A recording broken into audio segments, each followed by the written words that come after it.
Patuloy mga kapupong ang mas pinaigting na paghahanap ng mga awtoridad kay atong ang sa gitna ng lumalalim na usapin kaugnay ng kanyang kinaroroonan at mga negosyo. Sa mga oras na sinusuri ang bawat impormasyon, lumalabas na may mga bagong detalye na nagbibigay liwanag sa mga pangyayari bago pa man lumakas ang aksyon laban sa kanya. Ayon sa mga ulat, bago tuluyang uminit ang sitwasyon, tahimik umanong naipasa o naibenta ni ang pagmamayari ng kanyang online gaming platform na Fiesta Fruit Game Apple to Apple sa isang buyer mula sa Singapore. Sinabi ng ilang source na nangyari ito ilang sandali bago inilabas ang mga utos para sa kanyang pag-aresto. Dahil dito, marami ang nagtatanong kung may kaugnayan ang timing ng bentahan sa mga kasalukuyang kaganapan.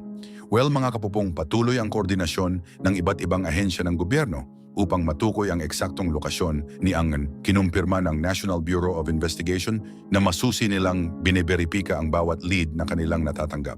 Sinabi ng mga opisyal na mahalaga ang masusing pagsusuri upang maiwasan ang maling impormasyon na maaaring makaantala sa operasyon. Sa mga oras na lumalawak ang saklaw ng paghahanap, sinabi ng mga awtoridad na nakapagsagawa na sila ng operasyon sa mahigit 20 lugar na pinaniniwala ang kanyang napuntahan o tinuluyan. Kabilang dito ang mga kalapit na lugar na posibleng pinagtaguan. Gayunpaman, nananatiling wala pa ring kumpirmadong lokasyon si Ang, kaya't mas pinaigting pa ang intelligence gathering at monitoring. Ang Philippine National Police ay patuloy ding tumutulong sa operasyon. Nag-deploy sila ng mga specialized unit upang mas mapabilis ang paghahanap. Ayon sa mga opisyal, nananatiling prioridad ang kaso at patuloy ang kanilang pakikipag-ugnayan sa iba pang sangay ng seguridad ng bansa. Sinabi rin ng Interior Secretary na si John Vic Remulla na mas pinalawak ang kampanya upang mas maging epektibo ang paghahanap. Kabilang dito ang mas malapit na koordinasyon ng iba't ibang ahensya at paggamit ng mas advanced na paraan ng tracking. Layunin umano ng hakbang na ito na matiyak na walang detalyeng mapapalampas sa investigasyon. Ang kaso ay may kaugnayan sa mga naunang ulat tungkol sa pagkawala ng ilang individual na konektado sa industriya ng sabong. Dahil dito, naglabas na ng mga arrest order laban kay Ang at sa iba pang sangkot. Sa kasalukuyan, marami sa mga kapwa akusado ay nasa kustodya na ng mga awtoridad, samantalang ang iba ay patuloy pang hinahanap. Si Atong Ang ay matagal nang kilalang personalidad sa larangan ng gaming at entertainment. Sa paglipas ng panahon, naging bahagi siya ng iba't ibang business venture, lalo na sa online gaming at betting platforms. Sa kabila nito, nananatili siyang isang kontrobersyal na figure sa industriya. Sa mga oras na nagpapatuloy ang investigasyon, hinihikayat ng mga awtoridad ang publiko na makipagtulungan sa pamamagitan ng pagbibigay ng tamang impormasyon. Mahalaga umano ang katumpakan ng bawat detalye upang hindi maantala ang proseso. May ilang tao ang nagsasabi na ang pagbenta ng kanyang gaming platform ay maaaring isang strategic na hakbang sa negosyo. Subalit may iba rin na naniniwalang ito ay mahalagang bahagi ng mas malawak na usapin na kasalukuyang iniimbestigahan. Sa ngayon mga kapupong, nananatiling nakatuon ang mga awtoridad sa pagtukoy sa kanyang lokasyon at sa pagsunod sa tamang proseso ng batas. Tiniyak nila na ang lahat ng hakbang ay ginagawa ng naaayon sa umiiral na patakaran. Patuloy namang binabantayan ng publiko ang bawat update kaugnay ng kaso. Habang dumarami ang impormasyon, inaasahan na mas malinaw na mauunawaan ang buong pangyayari sa mga susunod na araw. Pero ang malaking tanong mga kapupong mahahanap pa ba talaga itong si Atong Ang? Ano sa tingin nyo? Well, okay lang ba na i-comment nyo ang inyong sagot sa comment section? Well mga kapupong, noong unang bahagi ng Marso, isang mahalagang pangyayari ang naganap sa himpapawid sa ibabaw ng Tehran nang isang advanced na Israeli F-35 Adir aircraft ay nakasagupa ng isang Iranian Yak-130 jet sa isang aerial encounter. Ayon sa mga opisyal ng depensa ng Israel, ang insidenteng ito ay itinuturing na kauna-unahan sa kasaysayan kung saan ang ganitong uri ng stealth aircraft ay matagumpay na nakapagpahinto ng isang crewed plane habang nasa himpapawid.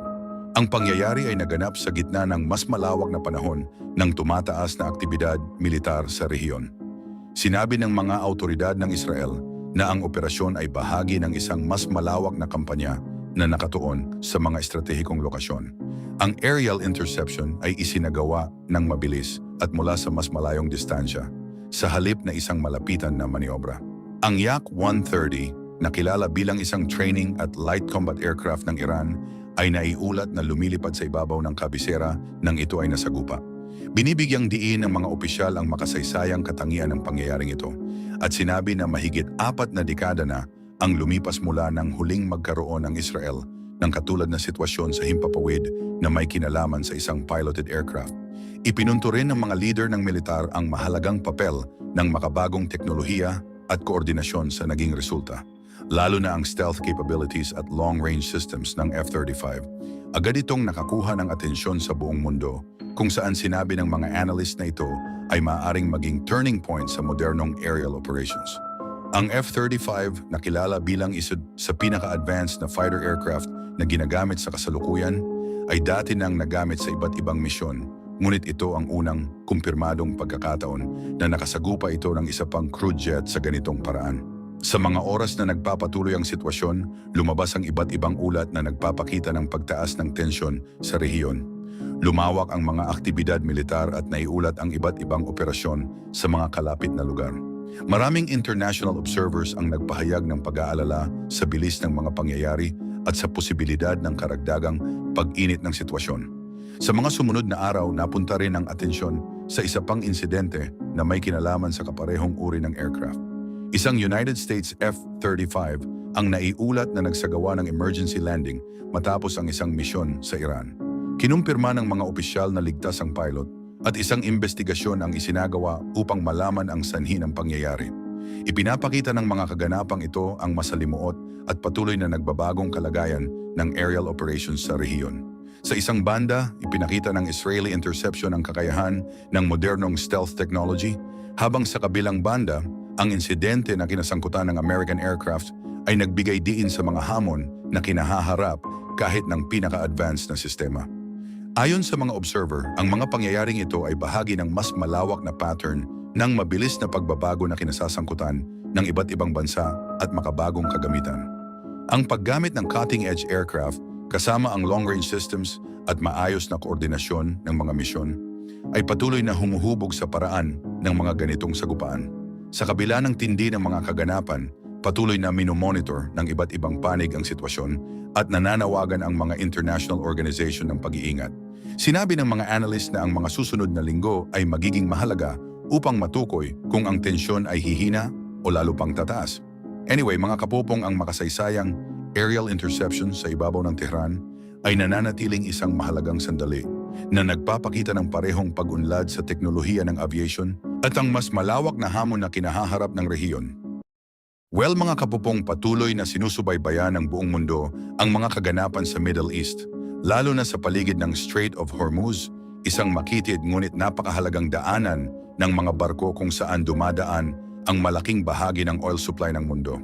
Sa mga oras na dumarami ang aktibidad sa lugar mula noong huling bahagi ng February, kapansin-pansin ang pagtaas ng presensya ng mga puwersang pansiguridad at ang mga pagbabago sa galaw ng mga sasakyang pandagat. Ang sitwasyon ay umusbong matapos ang serye ng hakbang ng United States, Israel at Iran na nagdulot ng mas masalimuot na kondisyon sa karagatan.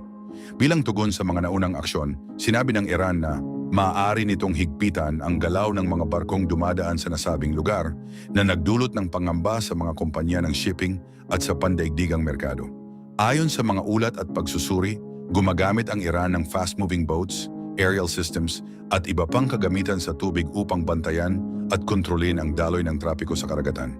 Dahil dito, maraming barko ang pansamantalang umiwas sa pagdaan habang ang iba naman ay naghihintay ng mas malinaw na sitwasyon bago magpatuloy sa kanilang ruta. Sa isang ulat ng Al Jazeera, sinabi na ang mga hakbang na ito ay bahagi ng mas malawak na tugon sa mga naunang pangyayari, kung saan ang mga rutang pandagat ay naging sentro ng atensyon. Layunin umano nitong magbigay ng pressure sa aspeto ng ekonomiya at estratehiya, kasabay ng pagsubok kung paano tutugon ang ibang bansa sa mga ganitong sitwasyon. Bilang tugon, pinalawak ng United States ang presensya nito sa rehiyon. Isa sa mga kapansin-pansing hakbang ay ang paggamit ng Thunderbolt o Warthog aircraft na ginagamit ngayon sa pag-monitor ng maliliit na sasakyang pandagat. Ang mga aircraft na ito ay sinusuportahan ng helicopters at naval forces upang masigurong ligtas ang pagdaan ng mga commercial ships sa Strait of Hormuz. Ipinapakita ng paggamit ng Thunderbolt na kahit ang mga lumang aircraft ay maaari pa ring maging epektibo sa modernong operasyon. Kilala ang mga ito sa kakayahang mag-obserba at sumubaybay sa maliliit at mabilis na target, lalo na sa mga komplikadong sitwasyon sa dagat.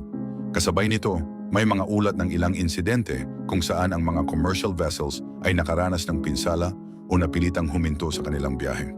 Sa ilang pagkakataon, ang mga crew ay kinailangang lumikas mula sa kanilang barko dahil sa matinding epekto ng mga pangyayari. Ito ay nagdulot ng dagdag na pangamba sa industriya ng shipping at sa kaligtasan ng mga seafarers. Hindi lamang sa Middle East napapansin ang ganitong hamon. Sa ibang bahagi ng mundo, kabilang ang Caribbean at Pacific, may mga naitalang insidente na nagpapakita ng kahirapan sa paglalayag sa mga abalang ruta. Ipinapakita nito na ang mga ganitong sitwasyon ay hindi limitado sa isang rehiyon lamang, kundi bahagi ng mas malawak na hamon sa global shipping network. Mga kapupong, nananawagan ang mga international organization ng mas maayos na koordinasyon upang maprotektahan ang mga tripulante. May mga mungkahi rin na magtatag ng mga ligtas na koridor upang matulungan ang libu-libong seafarers na makaiwas sa mga lugar na may mataas na panganib. Malaki rin ang epekto nito sa ekonomiya. Dahil ang Strait of Hormuz ay isang pangunahing daanan ng oil, anumang aberya ay agad na nararamdaman sa global market. Nakikita ang paggalaw ng presyo ng langis na nagpapakita kung gaano kahalaga ang katatagan ng rehiyong ito.